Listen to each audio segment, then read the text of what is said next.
What mobilizes you? What motivates you to volunteer, to donate, to act? For me, it's three things that gives me a sense of urgency, a sense of responsibility. My faith, my experiences with advocacy and poverty, and my skill set. My parents immigrated to the United States in 1976 from Bangladesh with 2 suitcases, one filled with shoes and the other with clothes and $50 in cash. They came to achieve the American dream for the family that they would soon have. My dad, he was a doctor, and he came with a medical residency in hand. I come from a place of extreme financial privilege. In the wise words of Mitt Romney, when I needed some financial bailouts throughout the years, I could just call my dad. And with this extreme place of financial privilege, I also saw and felt extreme poverty from a very young age. My first plane ride was when I was 6 months old, going back to Bangladesh to meet my family. It was probably around when I was 6 or 7 that I started to form memories of my father's rural village home, where there was no running water, no electricity, chickens running in and out of mud huts with tin roofs, and malnourished children and livestock. Where the dirt road to my grandfather's compound was so bumpy that only a rickshaw could take us there. And this is also when I started to form memories of my dad using his hard-earned skill set, that of a doctor, to provide basic free medical care for his community. Hundreds of people would come from neighboring villages with their ailments, and my father would sit in local clothes, speaking the local vernacular, and providing advice and care. He does this every time he goes. I internalized my dad's sense of responsibility in using his hard-earned skill set as a doctor and coming back to his roots to give back to his community. He has shaped who I am today and how I think about social responsibility and what my place is in this world. In my faith tradition of Islam, the Prophet Muhammad said, "Whoever of you sees an evil or a wrong, let him change it with his hand. And if he is unable to do so, let him change it with his tongue. And if he is unable to do so, then with his heart." And that is the weakest of faith. This social justice framework that I find within my religion of Islam is what motivates me to act. My father is also a lifelong subscriber of Time magazine. And my first memory of my call to action was when I saw this picture of a horrific, emaciated body of a man held in a Serbian prison camp in 1992. I was a freshman in high school. I just couldn't understand how this could happen in our times. But instinctively, I ran up to my bedroom, I dumped all the money out of my piggy bank, and I handed it over to my dad and said, "Please find a way to send this money to people who can help these prisoners." And again throughout my life, I've witnessed and experienced so many wrongs, so many injustices, whether it was when I traveled abroad in college to Palestine and Israel, or when I traveled to the most illiterate parts of the world, such as Mali, West Africa, and Nicaragua and Central America, to build schoolhouses with local villagers for their communities, or when it was working in after-school service learning programs in the Harlem and the Bronx, and when advocating on behalf of Somali youth in Minnesota who were being discriminated against because of their race, religion, and national origin by their school administrators. The issues are so expansive and equally as moving. I had to learn how to navigate through deciding what I could change with my hand and with my hard-earned skill set of being a lawyer, as make the most impact as one person. I also had to learn how to reel in my passion and learn not to judge others for not having that same sense of urgency. And one of my mentors would repeat to me, Taneeza, we need all sorts of people in our lives. We need the thinkers and the doers, the antagonists and the protagonists. We need movements and legislation. So through the last 15 years of working, I have only worked in institutions that have strong values that are action-oriented. And I was always a big picture thinker. And, well, I've gotten fired for thinking too big sometimes because it wasn't in my job description, but I've also been rewarded and empowered to implement and test ideas in others. Can I just ask if there's any bosses or project managers in the office? If you have staff that think big and want to improve things and maybe don't spend as much time on what they're supposed to be doing, maybe you want to take a chance on them because you never know when innovation can be sparked and efficiency created. I started to really envy people who could work the 9-to-5 job and just kind of leave work at work. Maybe I could sleep better if I had one of these jobs. But I know, and my husband surely knows, that I'm just not wired that way. When my family moved here to Sioux Falls, South Dakota in 2012, where I didn't know a soul, I had the opportunity to hit the pause button and acclimate to my new surroundings and learn my new job, which was to be a mom to our new baby boy. Maybe that's why I wasn't sleeping.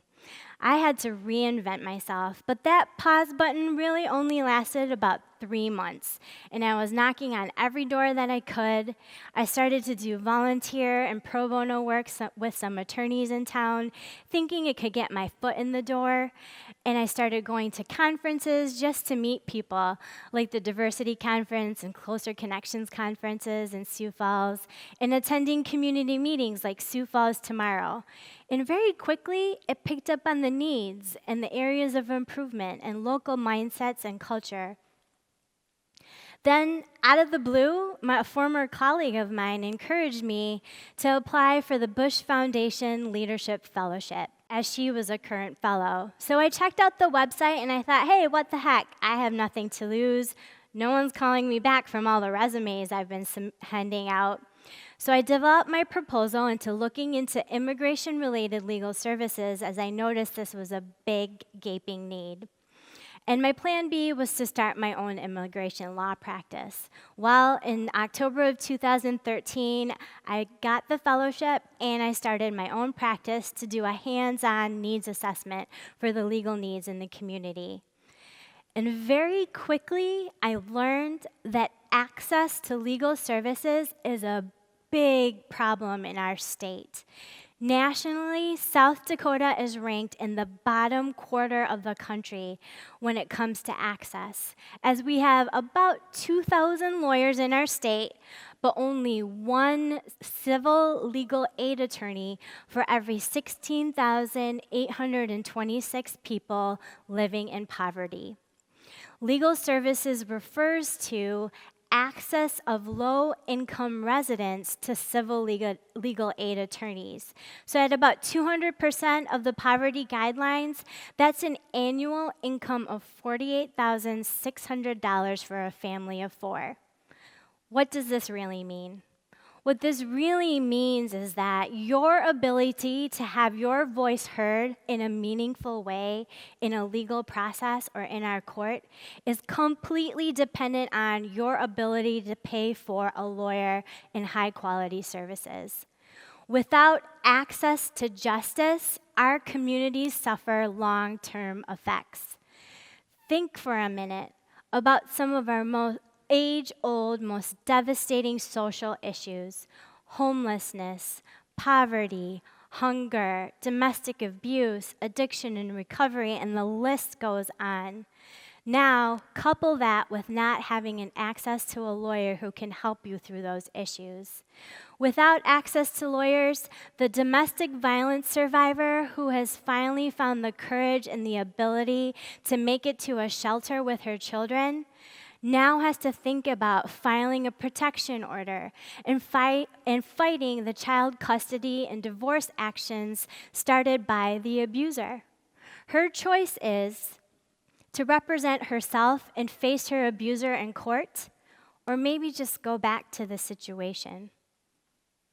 Or imagine the brother or the friend or the colleague who's teetering on the line of addiction and recovery and now finds himself in $200,000 of debt.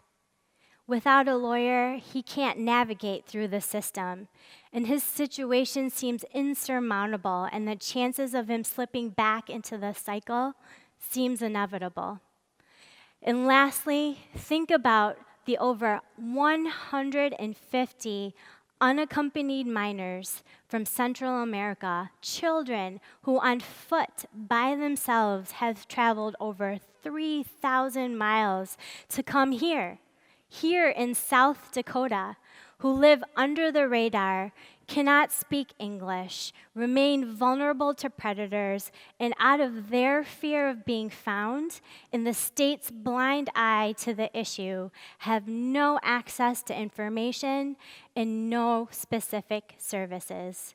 Without a lawyer, this child has a 100% chance of being deported back to the country they just painstakingly fled. With a lawyer, this child has a 90% chance of being able to stay here lawfully with a path to citizenship, which is the ultimate goal of every immigration lawyer and client. Through my needs assessment phase, I also learned that there are only 4 nonprofit organizations in Sioux Falls, not counting the big hospitals, that have at least one full-time staff attorney providing direct legal services in the community. And that in 2014, 2 of these 4 nonprofits started charging client fees. And nonprofits such as the Network Against Family Violence and Domestic Assault, who have vulnerable clients and crucial legal needs, lost their grant to pay lawyers $50 an hour or low bono fees because they couldn't get lawyers to take these cases to represent domestic violence survivors at this rate. I also learned that there are a lot of really passionate and energetic law students here at USD Law School, but they have next to no outlet to practice social justice law, and all of these lawyers are too scared to start their own practice after they graduate. For these reasons and so many more, I started to think and talk about access to lawyers and legal services as a holistic approach to our community's health. And in our state, it's not only about access, but it's also capacity building within the legal community to build socially conscious practitioners. So with this framework, I took a huge step back and looked at access to justice in our state from a big picture. I started researching about legal services delivery models, nonprofit law firms, hybrid law firms, social entrepreneurship, social impact bonds, things that I didn't even know existed 2 months prior. And then I attended the first Legal Incubator Conference in March of 2014, and it was like the heavens parted and the light shined through as I learned about legal incubators and how they were being iterated to fit local communities' needs. So after going back to the drawing board a dozen times, garnering support from key stakeholders in the community, and building collaborations across sectors, I formulated the idea of CLIP, the Collaborative Legal Incubator Program. CLIP's mission is to provide legal access to vulnerable, low to moderate income clients by training lawyers how to build sustainable and socially conscious legal practices. Some of you may think, don't we have enough lawyers? I come from a medical family, so trust me when I tell you I've heard all the lawyer jokes.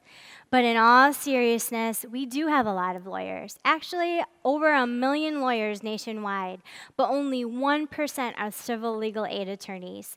So we need to build capacity within the legal community and infuse a culture of social consciousness. A successful way to do this is to train new lawyers how to run a business. Because in law school, we're not really taught the practical things. So I've partnered with Augustana University's Center for Innovation and Entrepreneurship to just do that.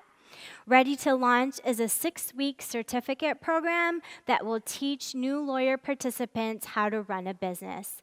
With a strong business plan that incorporates modest means, low income, and pro bono work, automatically vulnerable populations will have more access to legal services than today.